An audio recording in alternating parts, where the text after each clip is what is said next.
ETF index mutual funds నేర్చుకుని stock మార్కెట్లో రాణించాలనుకుంటున్నారా? వెంటనే ఈ నెంబర్కి కాల్ చేయండి.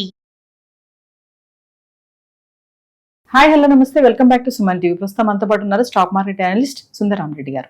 నమస్తే సార్. నమస్తే.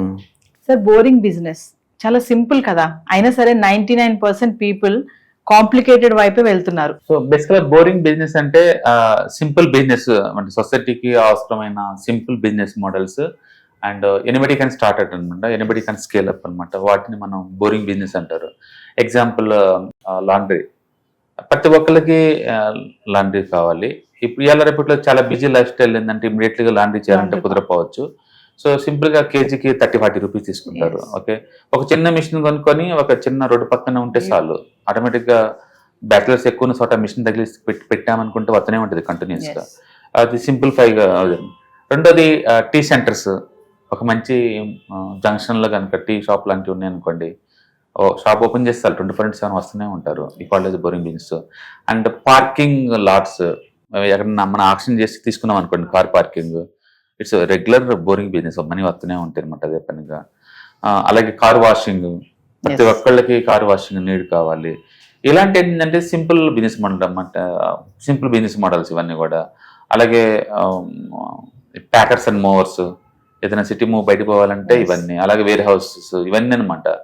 ఇవేంటంటే చాలా సింపుల్, ఎనీబడి కెన్ మేనేజ్ అనమాట. ఇట్స్ బట్ బోరింగ్ కాబట్టి జనాలు ఎక్కువ మంది ఏంటంటే బిజినెస్ అనగానే అదొక కాంప్లికేటెడ్ థింక్ చేస్తుంటారు, ఏదో టెక్నాలజీ అది తేవాలి ఇది తేవాలని. బట్ ఇవి చాలా ఈజీ అనమాట మేనేజ్ చేయటం, ఎందుకంటే సింప్లిఫై సింపుల్ అనమాట.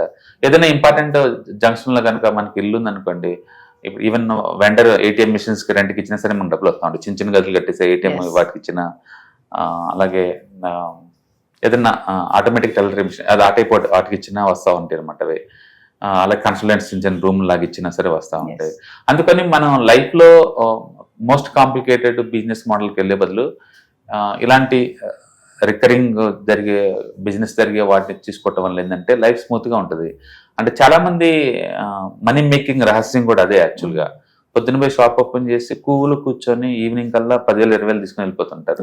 No tension, no headaches, no boss, relax గా ఉంటుంది. అవి ఒరిజినల్ మోడల్స్ అనమాట. So that's kind of good business అనమాట. బట్ అన్ఫార్చునేట్లీ జనాలు ఏంటంటే అంత సింప్లిఫై గా ఉండే సర్కిల్ లైక్ చేయరు.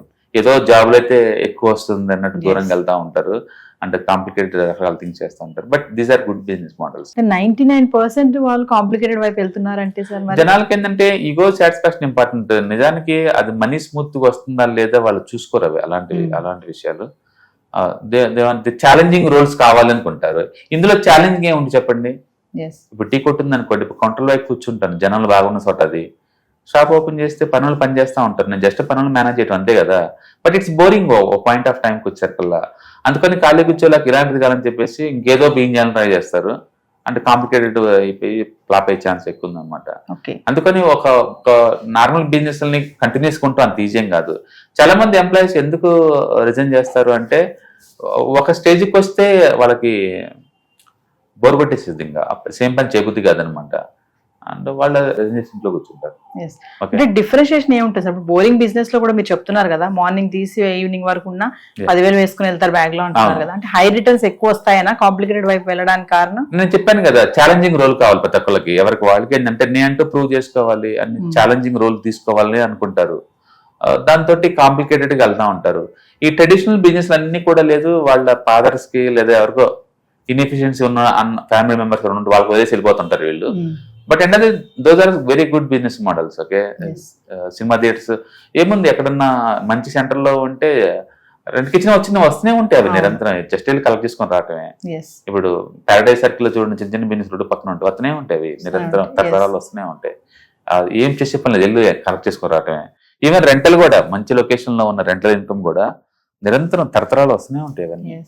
అందుకని కాఫీ షాప్స్ కావచ్చు, ఓకే, అంటే పవర్ బుకే టారేసి కావచ్చు, పార్కింగ్ లాట్స్ కావచ్చు, వేర్ హౌస్లు కావచ్చు, ఆటోమేటిక్ మిషన్ రెంట్కి ఇచ్చే కావచ్చు, క్యాటరింగ్ కావచ్చు, ఇవన్నీ ఏంటంటే పక్క boring businesses but too good business models, అందులో డౌట్ లేదు. అంటే జనాలు అనవసరంగా వాటిని ఓవర్లుక్ చేస్తున్నారు కానీ బట్ అదర్వైజ్ సటర్నిటీ ఉన్న బిజినెస్ మోడల్స్ అనమాట. సొసైటీ ఉన్నంత కాలం అవి ఉంటాయి. రిటర్న్స్ కూడా బాగానే ఉంటాయి. Yeah, it's too good returns. Returns లేకుండా వాళ్ళు దాన్ని ఎక్స్పాండ్ చేయరు, ఉండలేరు కదా. ఇక్కడ కాంప్లికేటెడ్ అన్నారు కదా సార్, ఒక 2-3 కాంప్లికేటెడ్ బిజినెస్ అంటే ఫర్ ఎగ్జాంపుల్ ఇప్పుడు కాంప్లికేట్, ఇప్పుడు యూట్యూబ్ లో ఫ్రీగా మనీ వస్తుందని చెప్పి దీనిలో వెళ్ళారు అనుకోండి, దీనికి బ్యాక్గ్రౌండ్ టీమ్ పెద్దది మెయింటైన్ చేస్తా ఉండాలి, అండ్ సెలబ్రిటీస్ ని ఇన్వైట్ చేస్తా ఉండాలి, అండ్ చాలా మంది కోఆర్డినేట్ చేస్తా ఉండాలి, కంటెంట్ కావాలి, కంటెంట్ జనరేషన్ నిరంతరం చేస్తా ఉండాలి, కాంపిటీషన్ కి వ్యూవర్స్ నిరంతరం, గూగుల్ పాలసీలు నిరంతరం మారిపోతా ఉంటాయి, యాడ్సెన్స్ ఇన్కమ్ రావడం రూల్ ఏం లేదు, ఎవరో 2-3 సక్సెస్ఫుల్ గా రన్ అవుతున్నాయని చెప్పేసి 100 కొద్ది బిగిన్ చేస్తారు, అందులో 80% రూపాయి కూడా రాదు, మధ్యలోనే స్టక్ అయిపోయి మొత్తం ఎఫర్ట్స్ అని వేస్ట్ అయిపోతాయి. వాళ్ళకి మేబీ వాళ్ళకి కనుక ఆల్రెడీ ఆ బిజినెస్ ఉంటే పర్వాలేదు, నేను ఏంటంటే టీ కాఫీ షాప్లు ఉంటే పర్వాలేదు, నేను లేని గురించి మాట్లాడలేదు, ఉన్న కూడా వాటిని వదిలి రావాల్సిన అవసరం లేదంటున్నాను. అందులో కూర్చుంటే షాప్ లోనే వచ్చేస్తున్నాయి కదా అమౌంట్.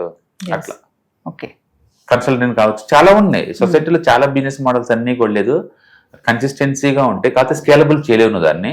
బట్ ఇట్స్ ఓకే, నేను షాప్ ఓపెన్ చేసి నాకు మనీ వస్తా ఉంటాయి, లైఫ్ స్మూత్ నడుపుతా ఉంటాయి. చాలా మంది ఫుడ్ బిజినెస్ చూడండి, ఎవర్-గ్రీన్ పెద్ద పెద్ద హోటల్స్, ఒకసారి బ్రాండింగ్ వస్తే చాలండి, కొన్ని డెకేడ్స్ కంటిన్యూ అవుతాయి. బ్రాండింగ్ బట్టి చాలు, మంచి బ్రాండ్ అంతే. కాలేజ్ బోరింగ్ బిజినెస్ లో బయట ఫాల్ట్, అది ఛాలెంజింగ్ రోల్స్ ఏం లేవు దాంట్లో, అంటే గవర్నమెంటల్ హరాస్మెంట్స్ ఏమి ఉండవు, సింపుల్ బిజినెస్ మోడల్ బాగుంటుంది. రిటర్న్స్ కూడా బాగానే వస్తాయి. మరి ఎందుకు సార్ బోరింగ్ బిజినెస్ అని ఎందుకు పెట్టారు దానికి? అంటే సేమ్ బిజినెస్ పదే అంటే ఇక్కడ క్రియేటివ్ వర్క్ లేదు, ఇంకా సేమ్ పని పదే నువ్వు చేస్తా ఉంటావు. సో ఇట్ ఈస్ కాలేజే మార్నింగ్ రావడం, ఈవినింగ్ వెళ్ళడం. మరి నువ్వు అందులో ఛాలెంజింగ్ రోల్ ఏం చెప్పండి, ఎవరు కూర్చున్నా వర్కౌట్ అవుద్ది కదా అది. నాకు ఒక ఇంపార్టెంట్ ఏరియాలో ఒక పెద్ద కాంప్లెక్స్ ఉంది అనుకోండి, 1వ తారీఖులో రెంట్లో చేసుకుంటాను, చేసిన పని ఏం లేదు, బట్ ఇట్స్ బోరింగ్ ఎప్పుడు అదే పని, కొత్త పని ఏం చేయడానికి చెప్పండి. అట్లాంటి అనమాట. కాఫీ షాప్స్ ఉన్న ల్యాండ్ హౌస్ ఉంది, చేసేది ఏముంది, పనులు ఉంటారు, మిషన్స్ ఉంటాయి, ఎవరో ఒక బ్యాచెస్ చేసిపోతా ఉంటారు, మనీ వస్తూ ఉంటది. అలాగే కార్ పార్కింగ్ ఏముంటుంది దాంట్లో, ఎప్పుడు వాళ్ళే పడతా ఉంటారు, బయట కూడా రానివ్వరు. అలాగే ఈ బ్రాండ్ షాప్ టైప్ అవి కూడా ఆ టైప్ అనమాట. వీటన్నిటిని అంటే ఒకే మినిమం గ్యారెంటీ లాగా ఉండే బిజినెస్ మోడల్ ఏదైనా సరే, క్రియేటివ్ వర్క్ లేకుండా ఉంటే వాటిని బోరింగ్ బిజినెస్ అనుకోవచ్చు. And it's very popular actual గా. మనం టెన్షన్ తీసుకోకుండా లైఫ్ ని స్మూత్ గా గడపచ్చు అనమాట. Thank you sir. Hi, markets చాలా వాలటిలిటీ ఉన్నాయని భయపడుతున్నారా? మార్కెట్ ఆల్ టైమ్ హైలో ఉందని దూరంగా ఉండాలనుకుంటున్నారా? ఏది రైట్ టైం మార్కెట్లో ఎంటర్ అవడానికి, ఏది బెస్ట్ టైం మార్కెట్లోంచి బయటకు పోవడానికి తెలుసుకోవాలనుకుంటున్నారా? మార్కెట్లో mutual funds, ETFs, index funds ద్వారా మనీ మేక్ చేద్దాం అనుకున్నారా?